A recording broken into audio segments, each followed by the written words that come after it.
ամեն ինչ անելու ենք, որ այս ընթացքում արտահերթ ու փողոցային գործընթացներ չլինեն, որովհետև այդ փողոցային գործընթացները միանշանակ ձեռնատու են Ալիևին։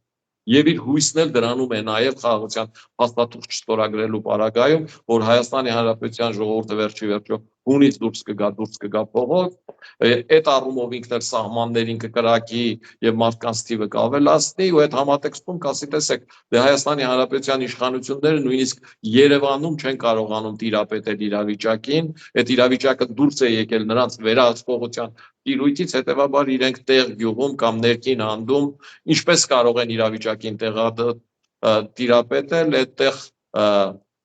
նացիստական կամ ազգայնական ինչ որ հայ կրակել է, փորձել է մեր դիրքերի դեմ պրովոկացիա անել, մենք էլ կրակել ենք ու հենց կրակեցին առաջի կրակոցը փոխհրաձգությունը գնաց, կարող է չկանգնել։ Պատերազմը սկսելը հեշտ է, կանգնեցնելն է բարդ։